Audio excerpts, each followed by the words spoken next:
Hey guys, Brad Danger here, and let me tell you something that the YouTube car bros, the dealership salesmen, and the guys in your office who lease a new Accord every 3 years don't want you to know. Some of the best cars on the road right now are cheap because people are scared of them. And that is a gift, a literal gift sitting on Facebook Marketplace with 87,000 miles and a motivated seller tag on it.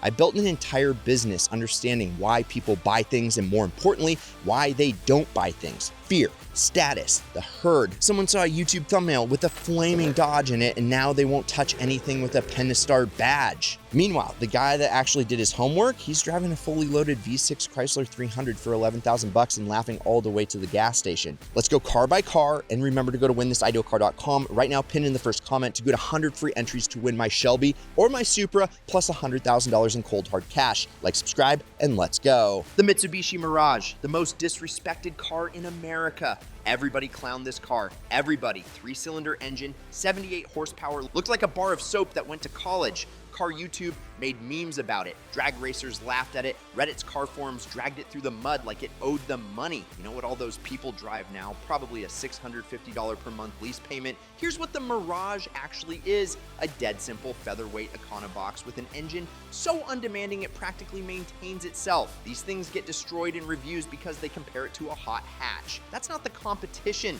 The competition is, can you get from your apartment to your job and back for the next 10 years without a car payment eating your lunch? Answer, yes. Absolutely yes. The 3-cylinder people love to mock. Turns out it's basically indestructible because it's never being asked to do anything extreme. Highway speeds, fine. Under load, fine. 200,000 miles of commuting, multiple owners have done it. The Mirage's real problem wasn't the car, it was the narrative. Car culture decided it wasn't cool enough, and so it depreciated like someone pulled the emergency brake on the resale value, which means you can buy one for the price of a used MacBook and drive it for a decade. The play: find a clean 2017 to 2020 Mirage with under 50,000 miles. Pay cash, put the money you would have spent on a car payment into literally anything else. Watch people feel sorry for you while you quietly build wealth. The Dodge/Chrysler 300 and Charger, America's most underrated sleeper.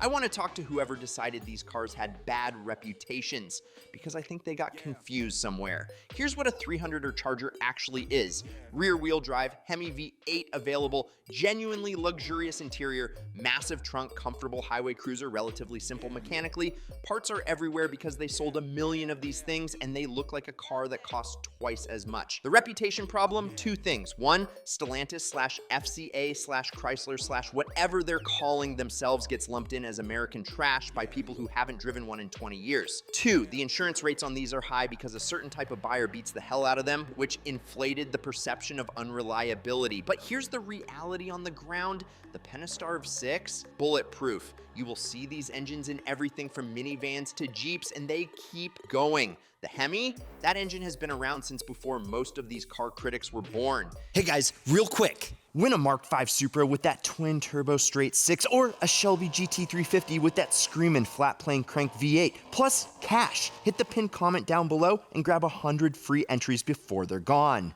Good skill. If you buy a 2015 Plus Charger RT and you change your oil on time, you will get a luxury sports sedan experience for the price of a used Corolla. One of the guys in the Reddit thread said he was getting 25 plus miles per gallon highway with a Hemi on a car that looks like it should be parked outside a federal courthouse. That's insane value. The play: 2015 to 2020 Chrysler 300 with the V6. Find a one-owner example, get a pre-purchase inspection, and enjoy driving something that turns heads while everyone else is in a gray crossover. German cars, the expensive to maintain. Myth? Partially. Okay, I have to be nuanced here because this one is complicated. And I know that's not what gets clicks, but I'm not gonna lie to you. Here's the actual truth. German cars are not unreliable because the engines are bad. BMW's B58 engine, the one in the 3.4i, the 5.4i, the Supra. That thing is one of the finest power plants on earth. Audi's 5-cylinder is legendary. The Mercedes M276 V6 from the 2000s is basically indestructible if you maintain it. These are genuinely excellent mechanical foundations. What kills German cars is 2 things: the plastic garbage they surround those great engines with, and the owners. The plastic issue is real. Cooling systems made of components that heat cycle themselves to death, valve covers made of plastic, electronics that develop gremlins. Nobody's pretending that stuff doesn't happen. But here's the key insight most people miss. These issues are predictable. They're known. There are forums, YouTube videos, and independent mechanics who've seen every single failure mode on every single BMW in the past 30 years. When you buy a used E46 or a 2012 335i, you're not rolling dice. You're buying a car with a known maintenance profile. The other thing that kills German cars, people who buy them as status symbols, run them 8,000 miles between oil changes, and then act shocked when the engine grenades. The BMW 3 Series smog test mechanic in the Reddit thread said it best. He's stunned by how many are rolling past 280,000 miles. Those aren't miracle cars. Those are cars with owners who gave a damn. The play: find a fully depreciated 2014 to 2018 BMW 3 Series with the B58 or N55 engine. Budget for known maintenance items up front. Find an independent BMW specialist who charges real rates instead of dealer rates. Drive something that handles like nothing else in its price range. Early 2000s, Buick with the 3800, the most slept on engine in American history. This one is for the people who actually want to understand cars instead of just talking about them. The GM 3800 Series 2 V6 is one of the most proven, durable, boringly reliable engines ever put into a mass-produced car. It was in Buicks, Pontiacs, Oldsmobiles, even the Camaro. It's a pushrod V6 from an era when GM actually made some things well, and it just goes and goes and goes. The Buick LeSabre, Park Avenue, Riviera. These cars have the stigma of being old people cars, grandma's car, the car your uncle drove to his cardiologist appointments. And you know what that stigma does? It tanks the resale value to the point where you can buy a perfectly maintained 2003 Buick LeSabre with 90,000 miles from the estate of a retiree who changed the oil every 3,000 miles and garaged it for 20 years. These cars are comfortable. I mean, genuinely comfortable. Soft seats, smooth ride, quiet cabin, the kind of ride quality that modern budget cars can't replicate because they value sporty handling over actual livability. The 3800 doesn't need to be babied. It just needs regular oil changes, and it will outlast half the fleet at any rental car company. The play: 2000 to 2005 Buick LeSabre or Park Avenue, under 80,000 miles, service records preferred, pay under $5,000. Drive it like the under-the-radar weapon it is. Hyundai Elantra, pre-Theta, early 2000s, laughed at, then proven right. People forget this, but Hyundai used to be the punchline of the auto industry. Cheap Korean garbage, the jokes wrote themselves.